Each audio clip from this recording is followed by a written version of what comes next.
This week, Koom interviews Ann Nocenti, writer and editor of comics over the past 30 years, as well as a journalist and filmmaker. She talks about why she's tired of being a woman in comics, why she had trouble writing Daredevil at first, and more. First, just a reminder that you can help this podcast by making your Amazon purchases via deconstructingcomics.com/Amazon and make that your bookmark for future purchases. Deconstructing Comics earns a bit of money from your purchase that helps us keep the show going. We really appreciate your support. This is Tim, and this is Deconstructing Comics.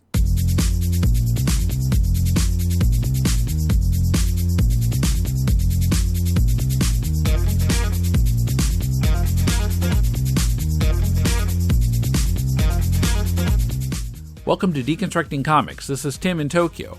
If you were a reader of Marvel Comics in the 80s and 90s, Ann Nocenti is a name you probably recognize. She edited New Mutants and the Uncanny X-Men and wrote various comics including Daredevil from 1986 to 1991. She has 2 graphic novels out now from Berger Books, Ruby Falls with art by Flavia Bondi, and The Seeds drawn by David Aja. Koom starts out the interview by asking her about those books. So I did read the PDFs you sent me, Ruby Falls and Seeds. So we can kind of start there. Okay. Yeah. So first of all, you've got women protagonists. I know that feminist issues are important to you. So I'm guessing that's the focus in both, I think it's less feminist issues than it is kind of wishing we could get past gendered ideas. You know what I mean? It's sort of like, once you start doing things as a female in life, people start putting you in a ghetto, and they say, the years that I was a filmmaker, I was always put on women in film panels, and I'm put on women in comics panels, and I guess if I want to get past that and just be humans in film and comics. So I guess it's not like hardcore feminism so much as it is, let's get past this already, Well, you're kind of going against, I think, the contemporary political grain there, because in the 90s, I feel like that was kind of the message. There was this kind of movement towards, well, we're just equal, let's form bonds, etc. But now I feel like there's an onus on realizing the differences between the genders, either societal or biological. And then that in itself, I don't know, to me, I just feel like sometimes it's because I'm older than whatever the third wave feminist or fourth wave feminist thing is, but I feel that's a bit alienating. Can we kind of be equal at this point, or? Well, I mean, it feels that, that emphasis on a biological difference again feels a little regressive to me, but I must admit couldn't even tell you what first, second, and third wave feminism is. Well, I know first and second are easy. First is the suffragettes. The second is, like Betty Friedan, 50s, 60s. Yeah. I mean, I know the basics, but I mean, I know the basics of the three, waves. But I'm more saying I live my life very instinctually, and it's, I guess my point is just that I want to get past gender issues being even examined in these ways. And it's, I know it's important, and there was now they're talking about the glass cliff. It was the glass ceiling, and now it's the glass cliff. The idea that if a company is in peril, they put a female at the edge of a glass cliff because they can handle stress better. I mean, it's just like they keep reformulating more gendered notions when we are human beings.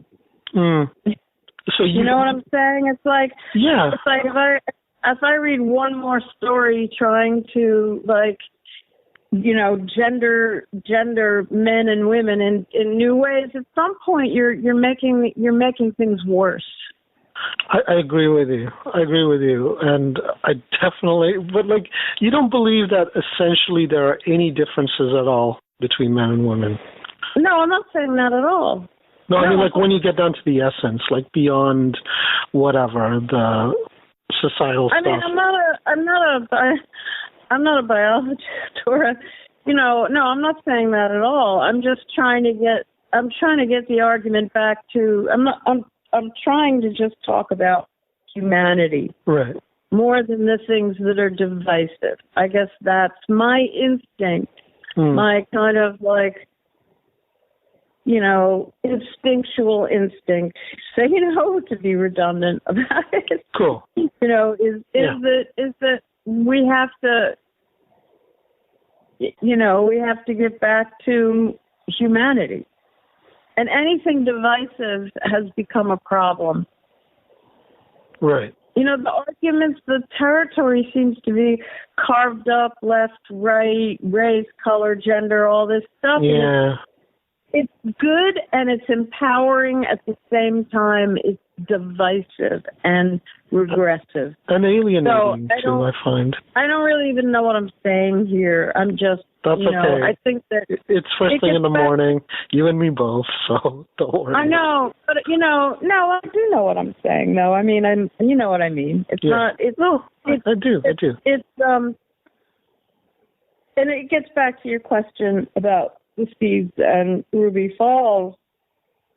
It's instinctual for me to populate comics with different races and genders because that's the world I see when I open my eyes. Yeah. Well, I mean, not it's such a big deal that there are female characters in my comic. Yeah. Well, not to drive this topic too much, but the Blair character seems to me to be a third-wave feminist because she and, I'm sorry, remind me what the protagonist's name is again? Lana. She and Lana kind of talk about her job there. I'm thinking about the scene where she's saying her boss, when Blair says her boss, says if she wears the skimpier underwear, she'll get more tips. And then they talk about the idea of, is she being used or is she using her body for her own empowerment? And to me, that's a very typical kind of modern discussion, whereas when I was growing up, and I'd have to say, like, reading some of those Daredevil issues that you wrote back in the 80s were the kinds of things that formed me. That would be, I think, in that era, that would be a clear-cut kind of answer of, yes, you're selling yourself or something like that. It's funny you brought up James Romberger because James and I did a comic for Karen Berger at Vertigo in the 90s. Yeah, he said it wasn't published. Yeah, it wasn't published. Jezebel's Virtue, and it was all of that. You take that little conversation between Blair and Lana. It was a whole comic about that. But it was the life of a prostitute, and there's an organization in New York called Pony Prostitutes of New York, and I got myself into their meetings and just sat and listened to the dialogue they were having, which had to do with sex workers trying to reclaim their right to be sex workers. And it had to do with sexual empowerment and kind of a pushback against what we would call, I guess, second wave feminists that were saying more than Betty Friedan, like Andrea Dworkin, who were saying, that all sex work was exploitative. And these women were saying, no, this is like my right to be a sex worker. Mm-hmm. So a lot of the Jezebel's Virtue, the book I did with James, is kind of verbatim overheard dialogues from the Pony meetings, and it was really trying to capture that sense of the struggles and they had their own radio show, they had their own lawyers, they had their own, they were trying to own sex work, and get it back, get the dignity back from what they felt was I don't know, like probably the second wave feminist. And it was interesting because James and I have talked about that comic as you read it now and it feels dated, but then is dated a problem? It is straight out of the 90s sex work fight. And I think what happened was that we did it in like 93, 94, right when the comic book industry had its like implosion, 50th collapse, and DC canceled a lot of books. And I never really knew why they just never printed Jezebel's Virtue. We got it like half done. I think it was somebody woke up and said, why are we doing this comic about a sex worker? Because it was pretty explicit. It was very graphic. Well, it probably would have sold. I mean, Chester Brown's memoir sold really well. I don't know what's that one. Paying for it. Chester Brown, the Toronto cartoonist. So he did this book about. It's basically, it does a couple of things. One is it sort of tries to speak for sex workers' rights, and then it's kind of a polemic too. But basically, it's an account of how he stopped thinking about and wanting to have regular relationships to just seeing sex workers, and then after a while, he ended up seeing one worker exclusively, and they still do that years and years and years later, but he pays her. You must have heard. No, I'll have to look that up. I mean, we were definitely disappointed that they didn't publish it, and James has been sort of leaking pages of it on social media sometimes. But do they pay you in a case like that when they've contracted you but they don't publish it? I think they paid us just for the work we did, and I think I did all 4 scripts, and James did maybe all the layouts and was inked half. I mean, the thing is almost done, essentially. And that's funny because years later, I called up DC and said, could we have it back? And they said, sure. They just gave it back to James and me, so we own it now. Couldn't you take it to Burger Books or something like that? Yeah, I mean, I guess someday I'll have a conversation with James about that. Maybe we'll just stick it online somewhere. I don't know, because it is a weird thing, because it is part polemic. It's funny you said polemic. And I'd have to dig it out. It's like in a box someplace, and you'd have to dig it out, read it, and decide.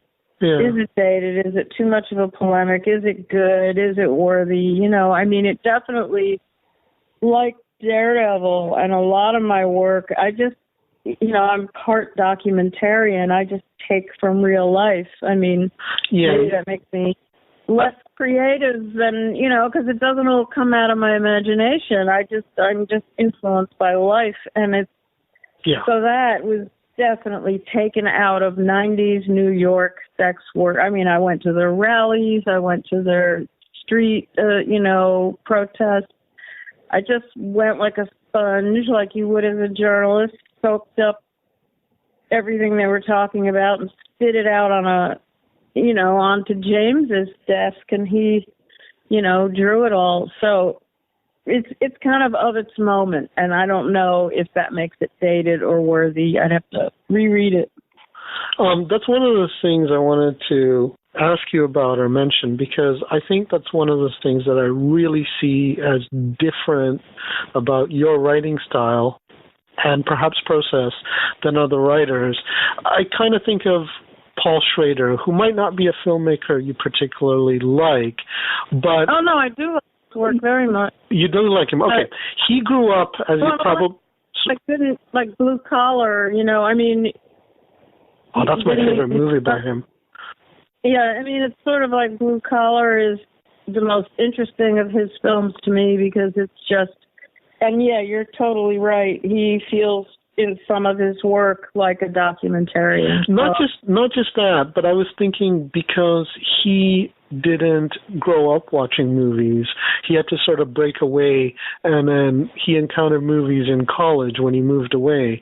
And from what I read of you, except for a few things, you weren't really allowed to have comic books as a kid, or you didn't grow up reading superhero comic books, and so you kind of came to them from the side. Yeah. Right? Yeah, we didn't really go to the movies much, and I don't remember us as a family going to movies, and the comics we had around were, it was like when I was a kid, the funny papers, the Sunday funny papers, everyone would fight over who got to read them first, But I wonder if that kind of informs the way you write, because you don't have that tradition or baggage or whatever you want to call it, you're not falling into the same kinds of things that your cohorts would be doing, which would be to some degree fan stuff that would be following in the footsteps of people they admired. I think that is a completely kind of beautiful and legitimate way to get into comics. I mean, you grow up as a kid and you find these icons that move you, and one kid is moved by Wonder Woman, and another kid is, really can relate to, Storm or whoever, or even earlier. And it's just, you grow up with that, and you are excited by the medium of words and pictures, and then you find yourself at a comic book company, and you want to play with those icons, and that's... Oh, sure, yeah. I'm not knocking it. I mean, it's the main way, and I'm a fan, so I'm not knocking it. Yeah, it makes for great comics, but I think that, I wouldn't for me, since I missed out on that, and I do see myself as missing out on something, that I didn't have that kind of magical thing that happens when you're a kid, when you get access to comic books. So, it's just different. It's just different. I didn't enter comics with an emotional connection to any characters at all. Mm-hmm. None of them. And that's not necessarily a good thing, because I think that when I first started, when I think of Daredevil, I remember it was I was more interested in creating weird villains than I was in Daredevil for the first batch of issues. It was kind of like, I don't really know what the hero is. What's a hero? I don't know what that is, but I know what a villain is. Well, we should come. We should come back to the way you thought of Daredevil, because I think that's important. But what I was trying to say about Schrader is there's a kind of distance from his characters, and there's a kind of, he has really strong emotions, but they're sort of also flattened in some way. That emotional quality is kind of flattened. And I think you have that as well. So I was kind of curious about, how do you approach the characters that you invent or write? How did you approach Typhoid Mary or Karen Page or... Well, I'm not sure you could say Typhoid is flat. No, not at all. But there's a kind of an intellectual distanciation from, I find Typhoid so interesting, because in some ways she's an electric character, but in other ways she's really not, even though there's a very small, there's not even a decade between the two. I don't even know if there's even 5 years really between. I think that people think of, I think the Elektra thing is more a Daredevil thing, because, I was handed a character that his romantic life was that he had a thing for bad girls. So I think probably that's the connection, that I just went, because when you... I could give you about 5 things that connect them, I'm sure. First of all... Yeah, go ahead. You go ahead.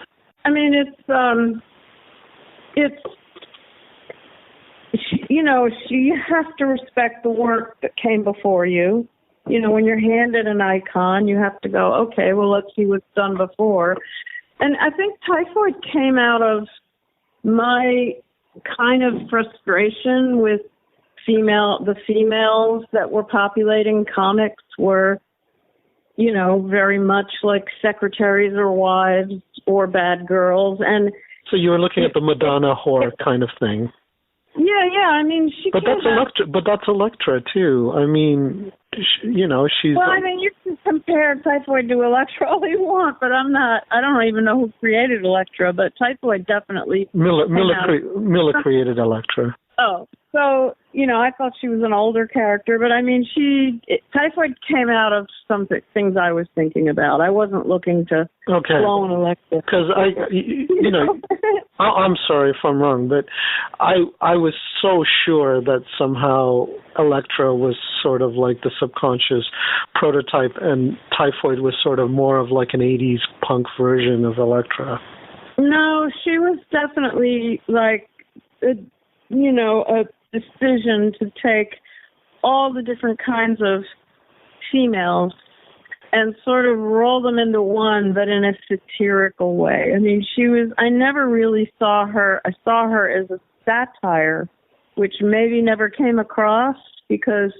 No, I think there were some elements in her commentary because she would She's like a good girl, a bad girl. She's a feminist. The whole storyline where she goes into a battered woman's clinic and pulls the files and decides to do an eye for an eye on every punch a man ever gave a woman. She's going to go find that man and give him the exact same broken bone. I mean, so she had Bloody Mary, and then, the Typhoid Mary using sex, Innocent Mary using her, her fake innocence, and all of that tied together by the detective character, Mary Walker, who basically, looks at what the other personalities have done and tries to put it all together. So she was always meant to be like a four-sided fracture of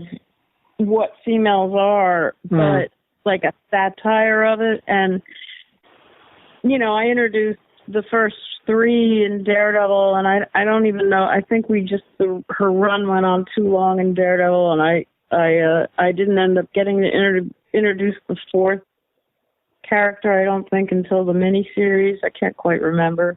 I didn't end up reading the miniseries, but I did read some of the Daredevil issues after you left when DJ Chichester had her around. It's funny.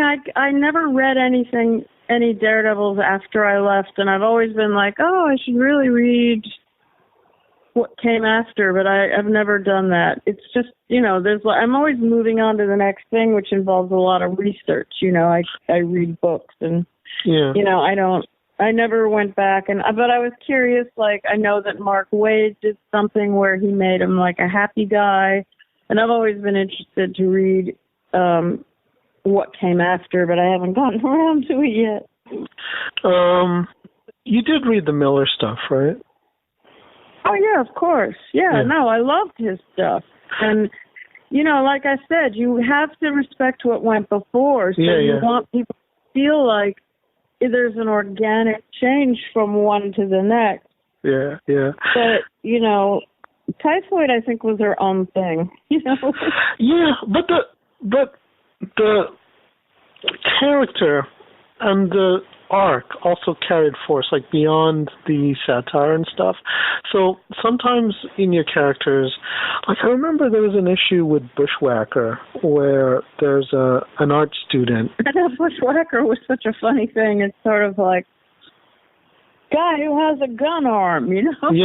I mean, it's sort of like, I think my feeling on Daredevil, again, it had less to do with what was going on in comics and more to do with my problems with comics, because, like I said, the first bunch of issues were just these sort of wacky out there villains that had nothing to do with the Marvel Universe, because I didn't really know yet how to approach a hero. And maybe that says something about me not quite being able to think of heroes as, the heroics of going out and beating people up always made me uncomfortable, if you know what I mean.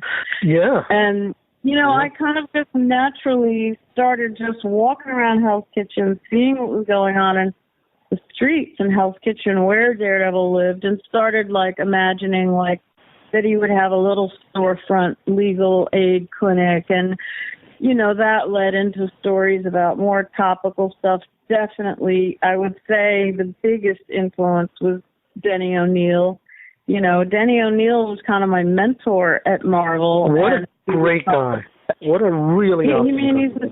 He's sort of like, if anything, less than some iconic pre-existing Marvel character. I was influenced by, the way Denny approached comics and how he did the social justice stories, and he did his, and he encouraged me to put the street into Daredevil. So that was more like what I was thinking about at the time. So I'd see a bunch of kids skateboarding, I'd see graffiti, and I'd talk to John Romita Jr., and we were kind of trying to really do a kind of a realistic documentarian basis for Daredevil's world and letting who he was grow out of that, So, that's why people will, like why we had Daredevil and Bullet fighting right through an anti-war, anti-nuke rally. Well, again, I think it gets back to that issue, that double issue that you're talking about, where it's a string of villains starting with Bullet, that's been kind of organized by Typhoid Mary. I think that's the one that, and I remember reading that when I was like in grade 7 or something, maybe grade 8, and it really affecting me. I think that's the one that stands out from the other issues you wrote, because just the pure pain and action and violence that kind of comes up, along with that ending, I think where she drops him off the bridge. I mean, it's incredible. Well, and part of that, I think, comes, if you really want to get to the root of that, it's me being uncomfortable with how superheroes wrap heroics and violence together. That is the root, if you really want to get to the root of what I was struggling with. Yeah, I'm realizing that now as we're talking. I didn't realize that before, because to me it's... Maybe it's, it didn't really come across because I think that I was trying to respect the medium and I was trying to respect superheroes.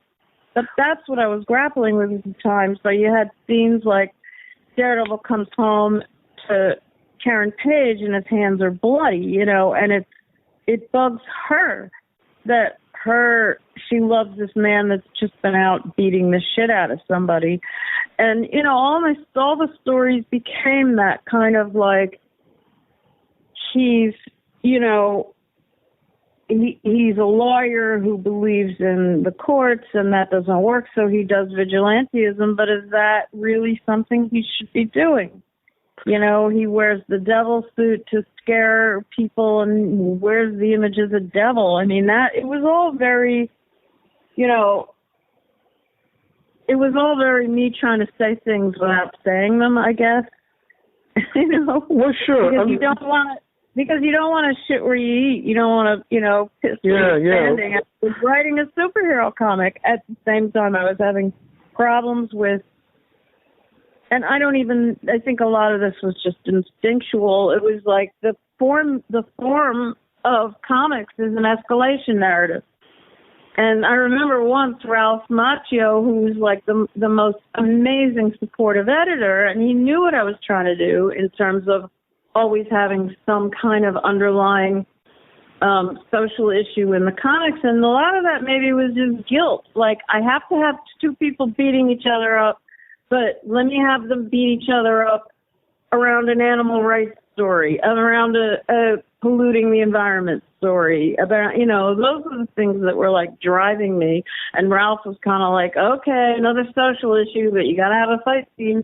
And I remember one time I went into Ralph's office and I was like, what if I had an issue where Daredevil like decided to peace negotiate and not have to figure out a way that they have to bash each other for at least, 6 pages of the comic. And Ralph was like, forget about it, you can't do that. It's one issue where there's no fight. And he was like, no. It sounds like you had to make a lot of compromises or back and forth. But to me, I would think if that was to happen today, I think they just fire the person in question. I don't think they'd even have that conversation or give you space to, do a little bit of back and forth.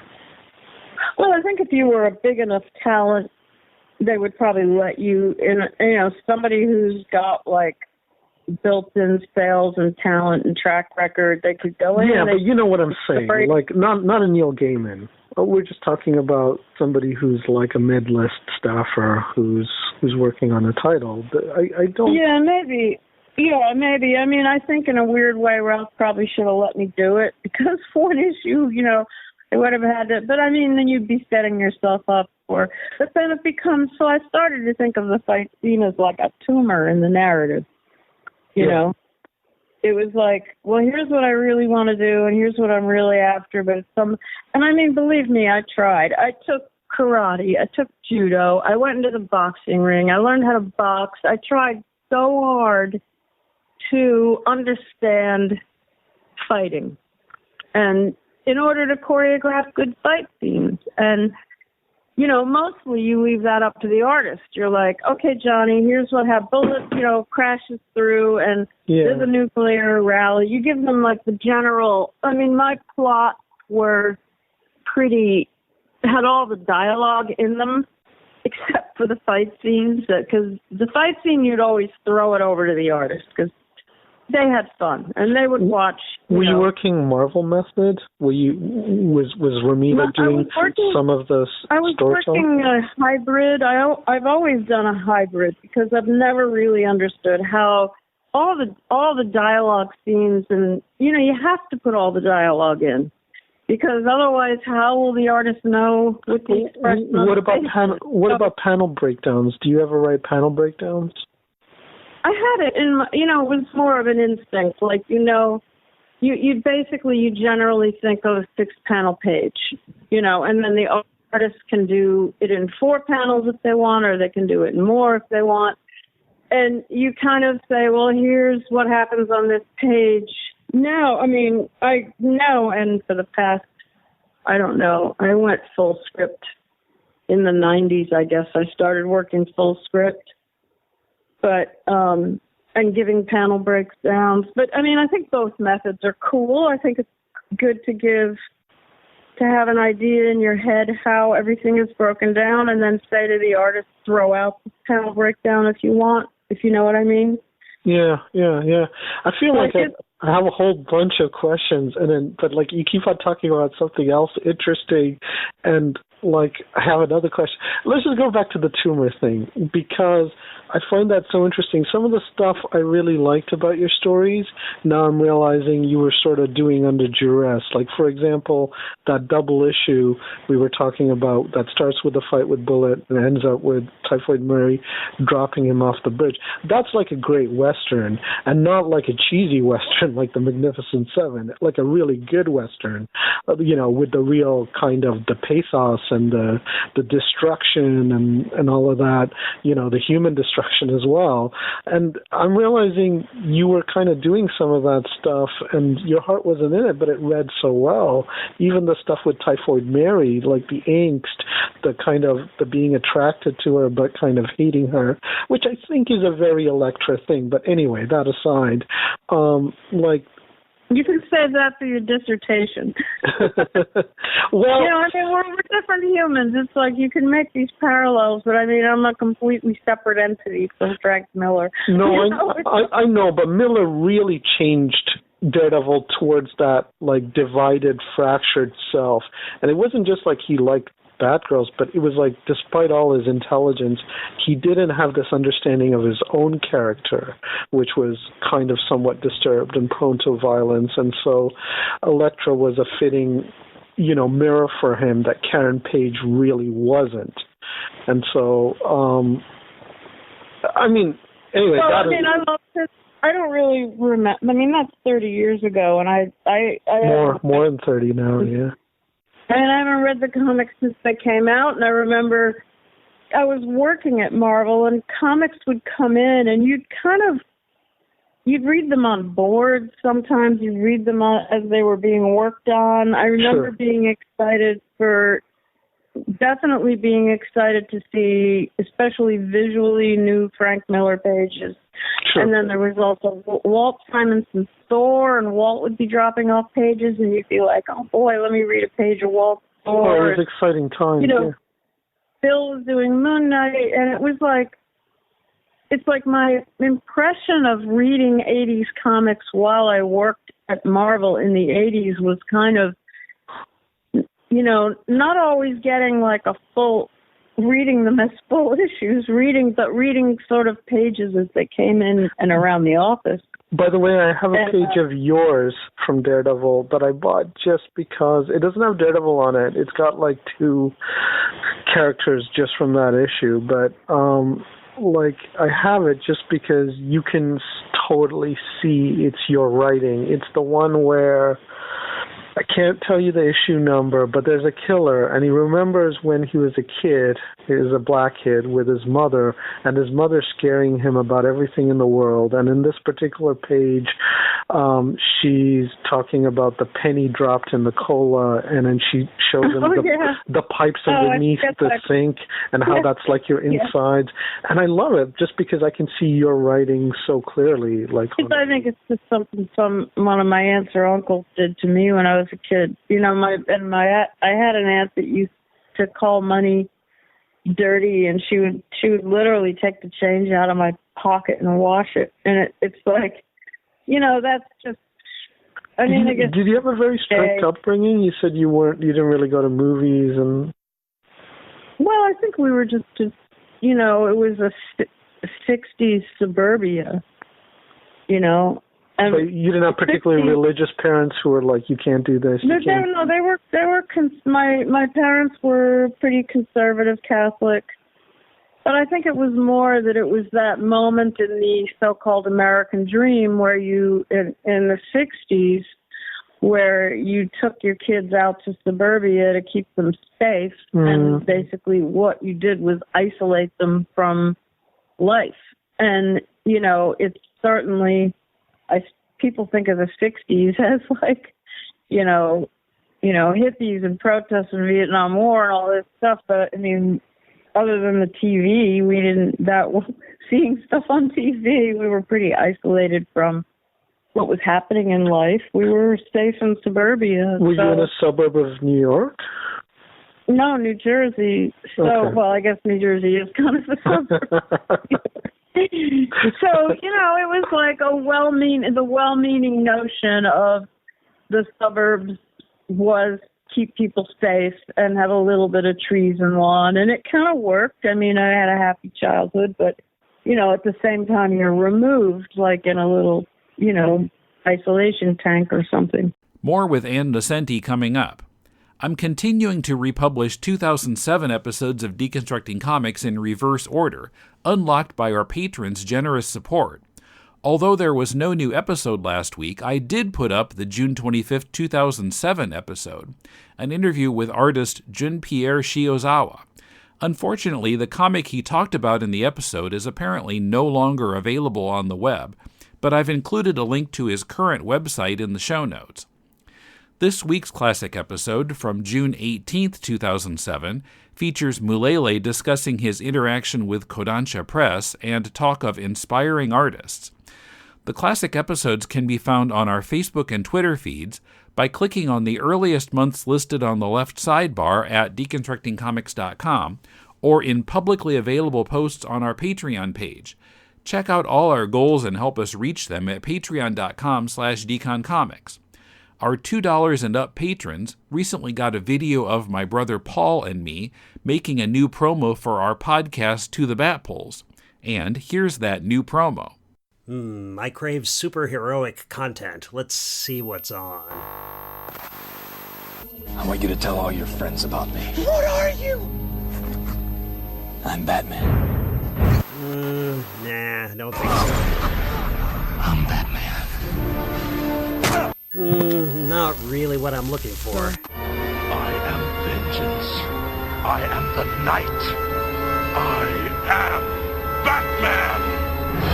Ugh, absolutely not. This is Robin the Boy Wonder. I'm Batman. Aha, now that's more like it. If you see Adam West as the one true Batman, then this is the podcast for you. Tune in every other Thursday on your favorite podcast source to hear Tim and Paul discuss the 1966 series and everything connected with it. What's the podcast called? To the Batpoles. To the Batpoles. To the Batpoles.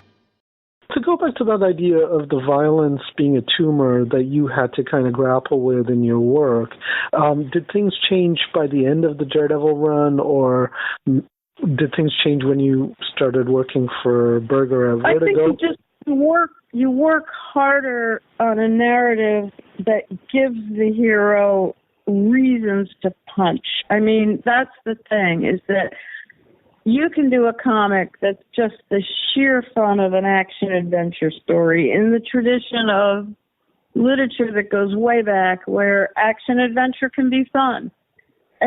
But you have to, if you want your character to have to get into a fight every single issue, you have to just work harder at having a reason to punch someone, you know? Yeah. And, you know, a lot of, you see movies, you know, that phrase, neat, cute, in a romantic comedy where people bump into each other and spill their books, and it's a meet cute. And, you know, comics are full of, like, meet cute with violence. It's like, you know,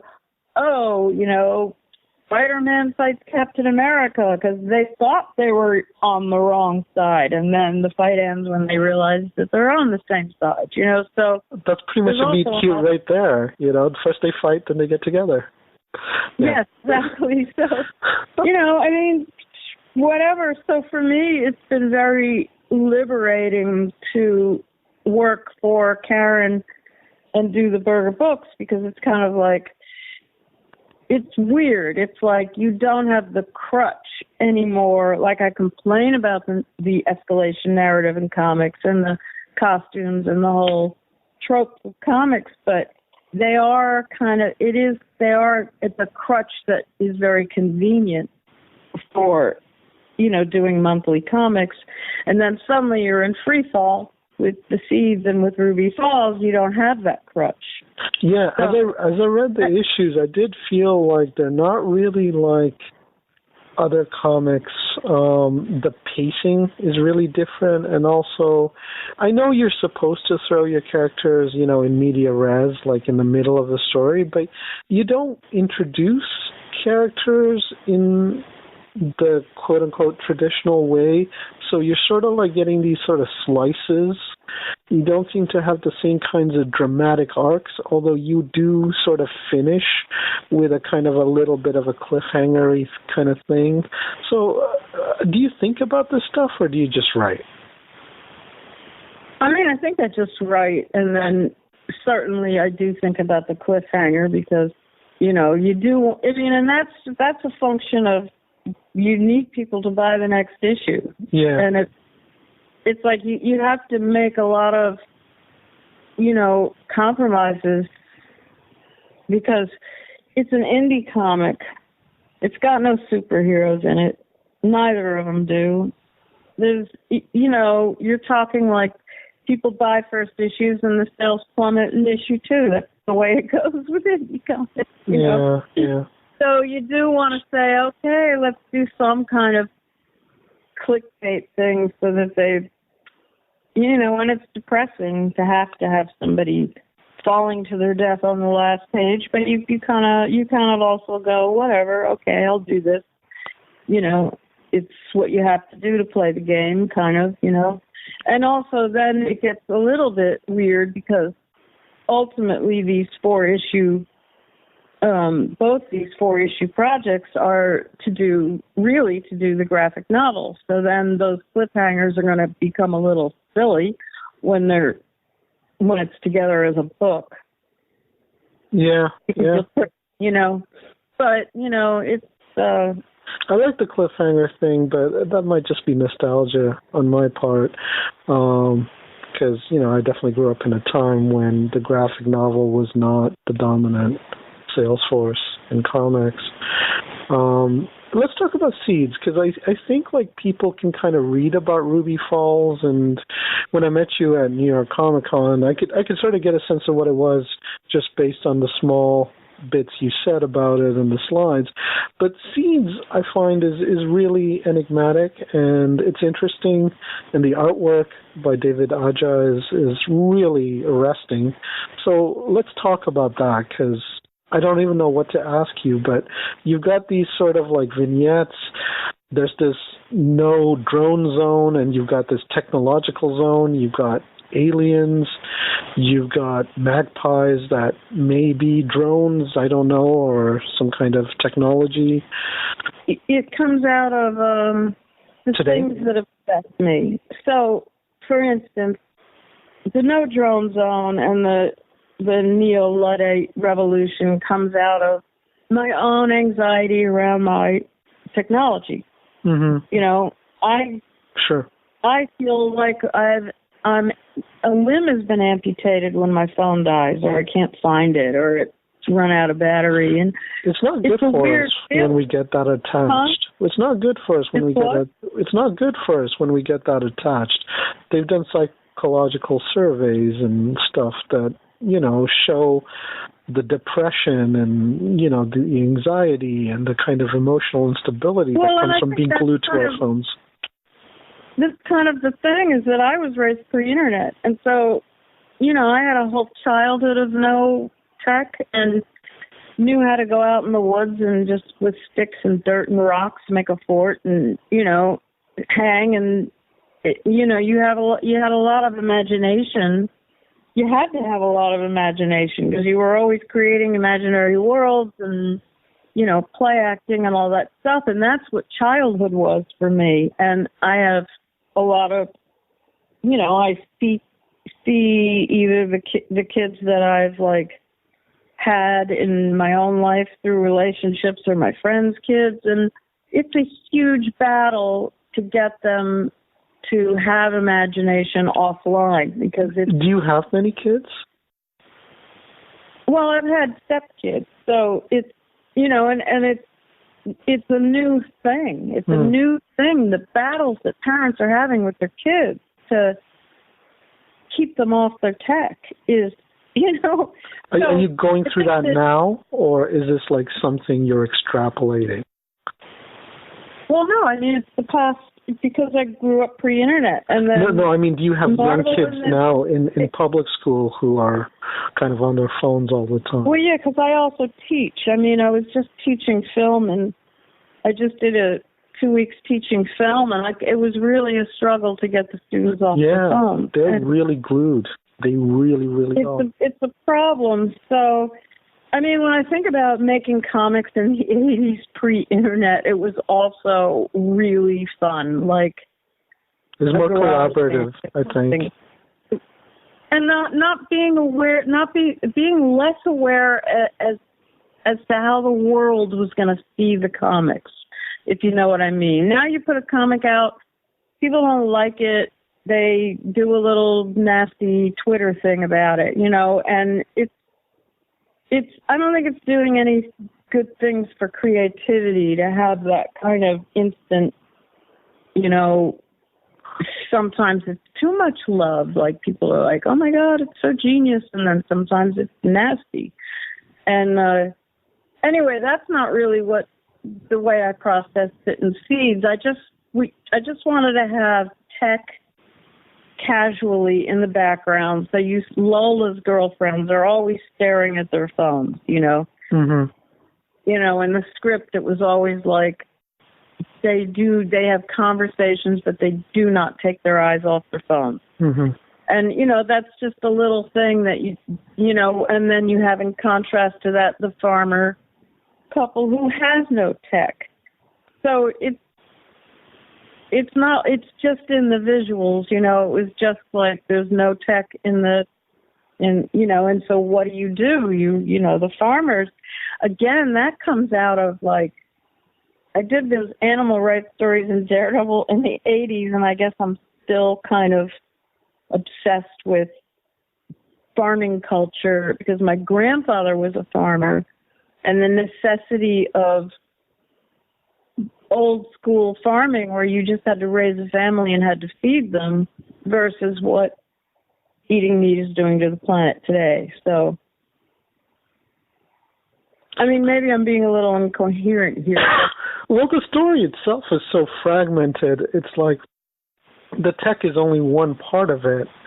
I mean, the sexual relationships are kind of interesting. The club where the death pill, although I don't know if that's really a main feature of your series. I think it's like saying let's just set it like tomorrow, like 10 minutes into the future. So I wanted there to be elements of future tech, but really mild, really like small, so you have, there ends up being this, I don't know, how many, did I send you the first issue? I just read the first issue. Yeah, there's only been 2 issues, and David has finished the 3rd, and he's working on the 4th, so a lot of it will become a lot more clear, but it's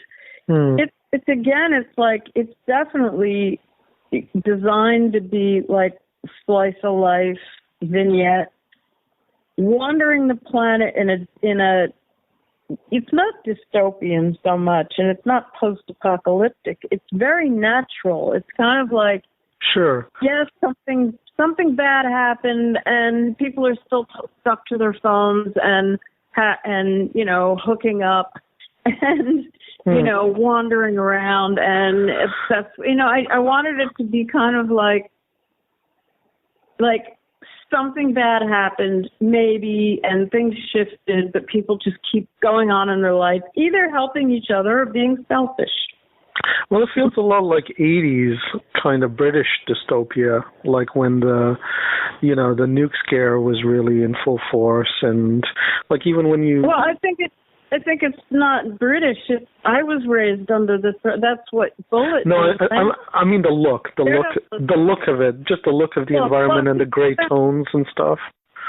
He's Spanish. David lives in Spain, so yeah, I guess it has that more European.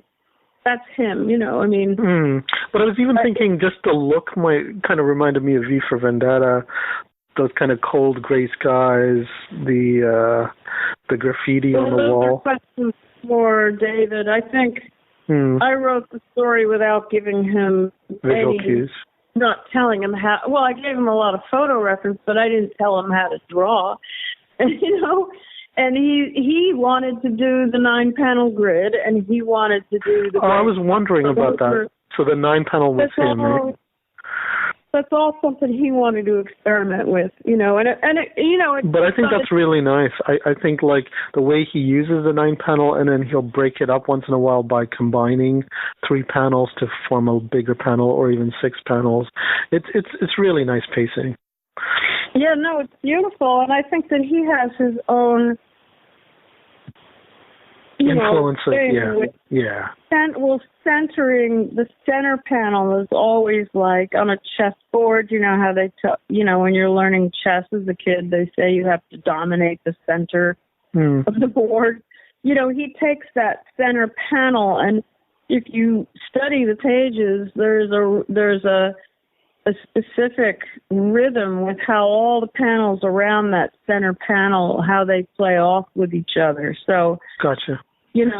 It's been really fascinating because he sends me like these thumbnails, and and when he reorganizes what he puts in the center panel, it's only then that I go, oh my God, that's what he's doing. It's quite genius. He's doing his own kind of musical harmonics of the 9-panel page that is startling. And, I know there's been a lot of comics lately that looked at the 9-panel page, but he's really, I think, doing something musically and harmonically different with those 9 panels. And it's funny, I recently was asked by Marvel to do, they have these Marvel 1001 books, and where they have people do like just 1 page of something.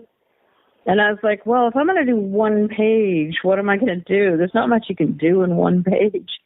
And so I said, can I riff on Gasoline Alley and do 1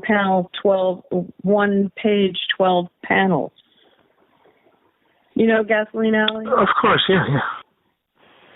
So I sent the artist a couple pages of Gasoline Alley that were, I think there's one on a beach and there's one where a couple is having a conversation as they build a house instead of, he didn't end up doing 12 panels. We decided to do 9 because, But it wasn't David Aja, it was somebody else.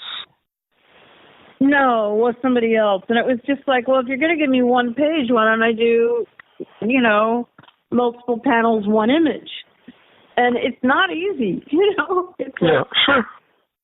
Where it's one image, but then the character's running around through the panel. So it's... They sort of become like gags, basically. Yeah, and it did end up becoming like a gag, but it was fun to do anyway. And these are the kind of things that if you really want to know, that people that make comics, this is the secret pleasure. This is like the whole thing of, the arrangement of panels and the electricity between the panels and how the story is broken down between. These are the things that you can obsess over and have a lot of fun with. Right. And that's what David is up to. I mean, he's just having a lot of fun with that. And, and that was a particular way of working. Like I've always done, like Flavia Biondi, I gave her panel breakdowns and she pretty much stuck to it. And David, I give him panel breakdowns and then he tosses it all up in the air and juggles all the panels. So, and, he also wanted to, I think maybe his instinct when he saw how what the script was like, he wanted to break it down into chapters.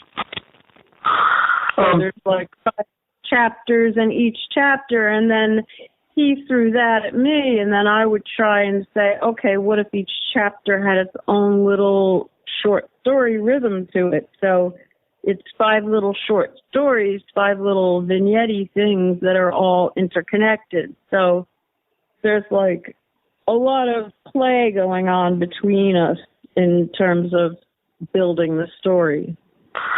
Does he work purely digitally, or does he work by hand and then like doctor it on the computer? I don't even know. I think he's pretty digital, and it's hard because he lives in Spain. It's not like I can pop over to the studio. Right. But I think he draws. He draws the thumbnails, and then he does his little musical dance with putting, juggling the panels around. Yeah, he's very design oriented. Yeah.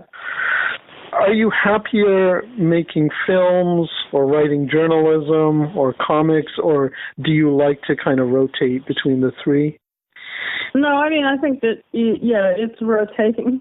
I mean, it's sort of also, if you want to talk about the bigger arc of a person's life, I think the 80s to me were my kind of garage band years. If, there was like jamming on making comics I was really young, I was fresh out of college. I feel you've had an enviable life. Like, what a great trajectory. Well, I mean, I didn't really know what I was doing, and also, I was completely unqualified for the job, and I also didn't know what I was doing. But that would be people's dream today. That would be my dream, to be able to just find those opportunities. You just get thrown into something, but I think also we didn't really have a sense back then that these works would be ever looked at again. I mean, it's not like write a story, people enjoy it, it's like a amusement ride, and then it goes into the garbage. But that's what allowed people to take some risks. I mean, there was such a wealth of creativity and clashes, I think, in the 80s in Marvel that, we didn't even talk about Jim Shooter, but that's okay. We don't need to. I mean, so the bigger arc of your life, you jam on stuff. Sure. And when you're Do you find it hard to look back at that stuff now? Oh, I think some of it is terrible. I mean, it's like, I stand by the Daredevil run for sure, and stories here and there. I did some Spider-Man stories I like, but some of it is just like, it's sort of like you could really see someone grappling with the form, which is what I was doing. I was not like a pro at the top of my game, for sure. I was a kid. So, but you also stuck out and you were different, and I think that was a kind of that was in your favor in the long run. You know? But so what I think I'm trying to say is that then in the 90s, when I was more of an adult, you know, when I was in my 30s finally, you know, I kind of wanted to conquer stuff. So became a screenwriter, made movies, documentary film, went to Haiti, was a teacher there. You know, I mean, I was sort of like the years when you're trying to conquer something, even if it's conquer yourself. And so I did big things in a weird way, you know, because, you know, I had 40 students in Haiti making films all over Haiti. And then you get older and you kind of want to return to a simpler form. So I would say that it's been amazing for me to have comics to return to and to be, you know, able to go back to something more intimate and smaller. If you know what I mean? I do. That's what I love about comics, too. And it's kind of like, I think so. To answer your question, I think some of those mediums, like being a journalist and being a filmmaker, were sort of more when I had like more energy and interest in the world at large and being out in the world at large. You know, and now I'm kind of more of a like somebody that wants to kind of stay home and play with ideas. Do you find it easier to write comics now, to handle the form? Well, I think I know what I'm doing now, whereas back then I didn't really know what I was doing. So you know, I was grappling with the form, fighting with the form, and now I think I know more, you know, the craft better. So, and all those years of doing journalism and film helped too. So, you know, it's and I mean, at the same time, all I can see are the flaws. You know, it's like the same thing. I read Steve's and I'm like, oh my God, you know, if only I had, you know, ended the scene there, you know, whatever. You know, but I think that's okay. I mean, I don't think you're supposed to look at your own work and think it's great. I think you're supposed to look at your own work and say, well, I could do this next time. Well, you're always your own worst critic in some ways, but is there anything besides the Berger books, besides Ruby Falls and Seeds, that you want to plug or talk about that's coming out? No, I mean, I'm kind of right now in that phase of, you know, throwing a bunch of balls in the air that are going to come down as my next comic, whatever it is. So there's things I'm thinking about right now. In terms of like, and then I kind of, for young writers out there, you know, I find when I have like 3 weird obsessions that click together, that I suddenly maybe know what the comic is going to be. So for Seeds, it had a lot to do with this notion that will it be nature or will it be tech that's going to save the planet. It was one of the central things. So that came out in the farming and the bees. And do you have an answer for that question as you write? No. I lean towards nature, I must admit. And me too. Good for you. You know, and this for Ruby Falls, it was how you can't trust your own memory. I mean, I think I became obsessed with the fact that I couldn't trust my own memory. And it's even like in this interview when you asked me about the 80s and what I was thinking, I mean, I can try and tell you, but that was 30 years ago. I mean, am I credible? I don't think I'm credible. I don't think anybody talking about things that happened 30 years ago are very credible. So Ruby Falls is like, seems to be a murder mystery in a small town, but it's really about memory. And so, you know, so once you go, yes, about memory and how you can't trust it, plus a noir sensibility, plus a relationship, and then you go, okay, I think those 3. So, I mean, who knows? It's some dumb triad thing, but I have like 2 of the elements for the next comic, but I haven't locked in on the 3rd yet. So, will you just pretty much work with Burger Books, or are you looking to approach other publishers? Karen has her slate set up for the next, bunch of years. So I think I'm gonna have to find another publisher for my next book. But I don't, it's not it's like I haven't really even thought about that yet.